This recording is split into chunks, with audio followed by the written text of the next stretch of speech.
tell me that I'm never. Halo semua, salam sejahtera Malaysia, tuan-tuan dan puan-puan. Saudara-saudara, terima kasih kerana terus bersama di dalam channel ini. Saudara-saudara, masih lagi ramai yang bercakap tentang keputusan pilihan raya kecil Dun Mahkota.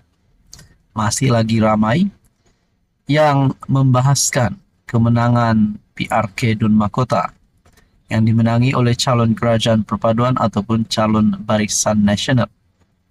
Namun ada satu persoalan. Adakah kemenangan ini bersih dan telus? Saudara-saudara, disahkan kemenangan calon Barisan Nasional majoriti 20,000 lebih undi, di mana PN hanya mendapat terlalu sedikit, yaitu hanya 7,000 undi berbanding Barisan Nasional ataupun Kerajaan Perpaduan. Ada yang bertanya, adakah keputusan PRK Dun Mahkota ini boleh dibatalkan? Adakah terlibat unsur rasuah? Adakah terlibat salah proses kiraan undi yang tidak sah? Saudara-saudara, ini menjadi persoalannya. Satu perkongsian daripada Malaysia Gazette bertarik 29 September, polis siasat dakwaan berlaku pemalsuan identiti pengundi PRK Mahkota. Adakah dengan dakwaan kononnya berlaku pemalsuan identiti pengundi PRK Mahkota? Kalau benar ada pemalsuan undi, adakah ini akan memberikan satu situasi di mana PRK Dun Mahkota tidak sah?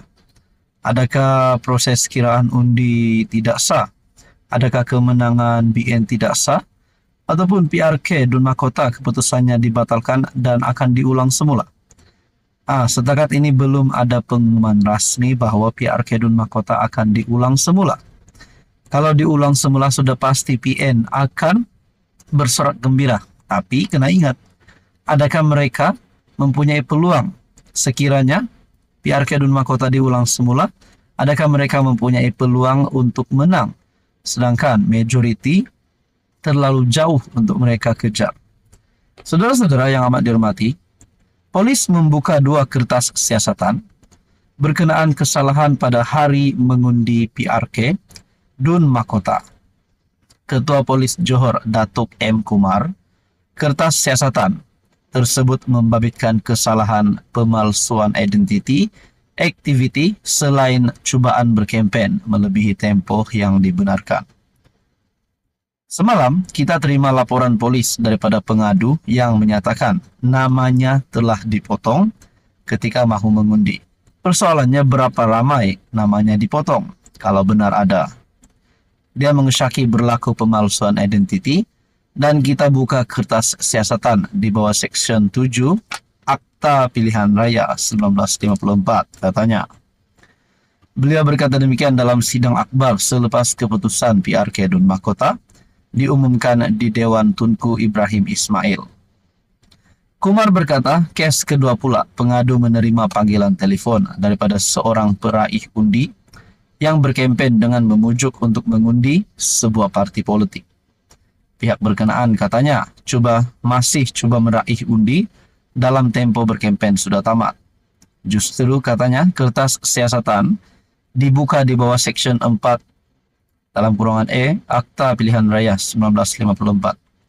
Kumar memberitahu sebelum ini 6 laporan polis diterima berhubung kesalahan yang dilakukan semasa PRK Dun Mahkota, dan 4 daripadanya sudah dibuka kertas siasatan.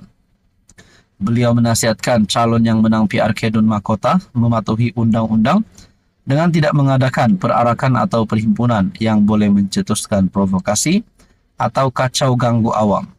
Polis Johor telah mengatur gerak seramai 878 pegawai dan anggota untuk penugasan pasca pilihan raya kecil. Ini bermakna daripada sekarang sehingga 30 September, pasukan ini akan terlibat dalam mengatur gerakan sekatan jalan raya dan pemantauan secara keseluruhannya, katanya.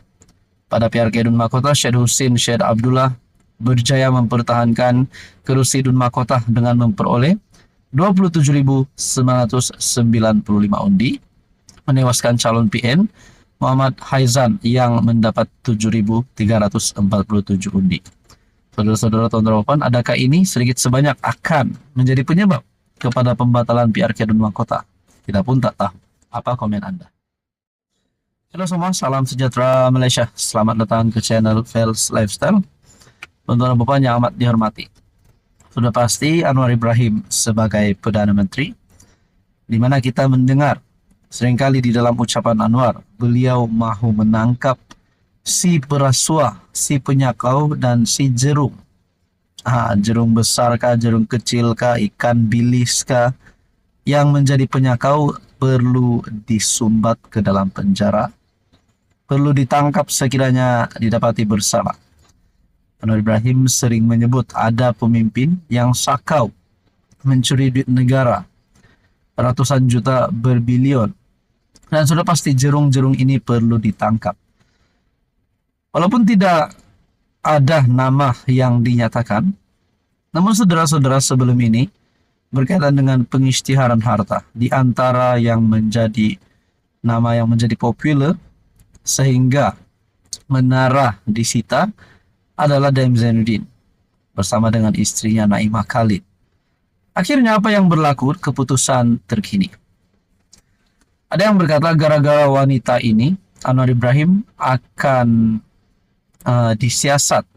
Nah, saudara-saudara, perkongsian daripada Malaysia kini, Naimah akan lapor polis dakwaan Anwar arah siasat Daim.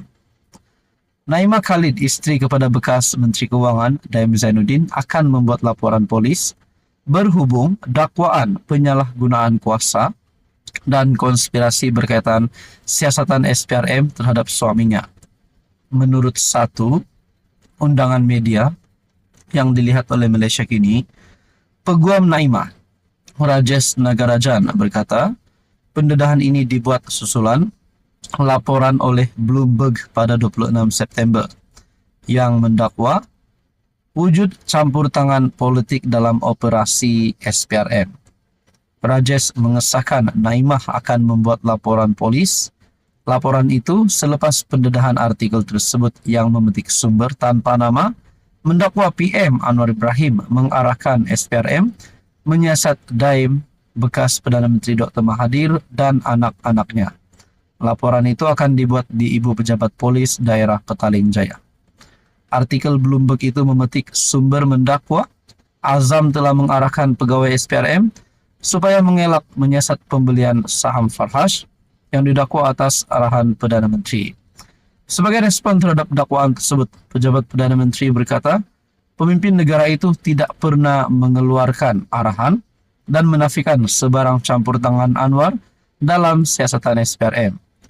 SPRM beroperasi sebagai badan bebas dan bertindak berdasarkan aduan yang diterima, kata PMO ataupun pejabat Perdana Menteri. Jadi saudara-saudara, adakah dengan ini Naimah yang coba untuk menjatuhkan Anwar, yang mahu Anwar Ibrahim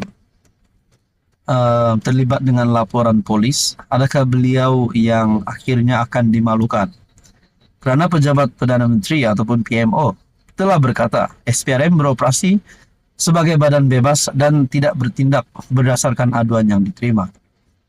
Dan berkata Anwar Ibrahim tidak pernah mengeluarkan arahan dan menafikan sebarang campur tangan Anwar dalam siasatan SPRM.